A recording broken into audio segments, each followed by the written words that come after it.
தமிழ்நாட்டில் கட்டப்பட்ட முதல் தேவாலயத்தை தான் இப்பொழுது நீங்கள் படத்தில் பார்க்கிறீர்கள். தமிழ்நாட்டின் முதல் ஆலயம் என்ற பெருமை மட்டுமல்ல, உலக அளவில் பல நூற்றாண்டுகள் இயங்கிக் கொண்டிருக்கும் ஒரே ஆலயம் இதுதான். ஆச்சரியமாயிருக்கின்றதா? வாருங்கள், இதன் வரலாற்றை விவரிக்கிறேன்.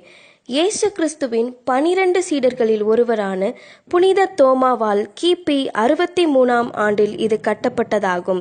இவ்வாலயம் கன்னியாகுமரி மாவட்டத்தில் உள்ள திருவிதாங்கோடு என்ற ஊரில் மணி கிராமம் என்ற இடத்தில் அமைந்துள்ளது. மாவட்ட தலைநகரான நாகர்கோவிலில் இருந்து சுமார் 20 கிலோமீட்டர் தூரத்தில் இவ்விடம் அமைந்துள்ளது. புனித தோமா இன்றைய கேரளத்தின் கொடுங்கலூர் கடல் மார்க்கமாக கிபி 52இல் வந்திறங்கினார்.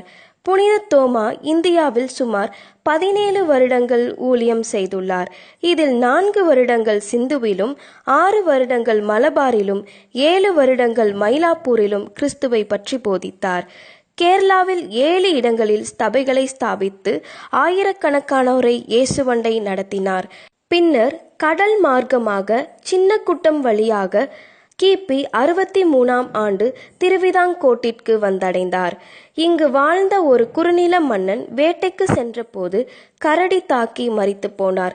பின்னர் தோமா அவரை இயேசுவின் நாமத்தில் உயிரோடு எழுப்பினார்.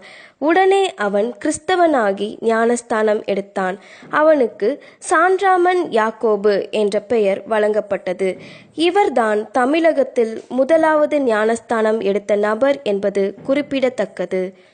குறுநில மன்னனின் ரட்சிப்புக்கு பின்னர் அநேகர் இயேசுவை அறிந்து கொள்ள ஆர்வம் காட்டினர். பின்னர் அங்கு ஒரு ஆலயம் கட்ட தீர்மானித்தார். 45 அடி நீளத்தில், 15 அடி அகலத்தில், 10 அடி உயரத்தில் முற்றிலும் கருங்கல்லால் ஆலயம் கட்டினார்.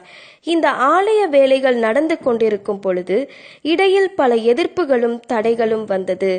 ஆலயத்தின் கதவுகளை அடைத்து போட அநேகர் எழும்பின அனைவரும் இன்று கல்லறைக்குள் அடைக்கப்பட்டு விட்டார்கள். ஆனால் இன்றும் இவ்வாலயம் திறந்த வண்ணமாகவே இருக்கிறது. போர்த்துகீஸ் மன்னர்கள் இவ்வாலயத்தை கண்டு வியந்து பல பரிசு பொருட்களை கொடுத்தனர். அவைகளும் இன்று வரை பாதுகாப்பாக இருக்கிறது. இக்கோவில் தற்போது மலங்கரா பாரம்பரிய சிரியன் திருச்சபையின் கட்டுப்பாட்டில் இருக்கின்றது. பிரியமானவர்களே, இந்தியாவில் கிறிஸ்தவம் வெள்ளைக்காரர்கள் காலத்தில் வரவில்லை. வெள்ளைக்காரர்கள் இயேசுவை கேள்விப்படும் முன்பாகவே இந்தியாவில் கிறிஸ்தவ ஆலயம் வந்துவிட்டது.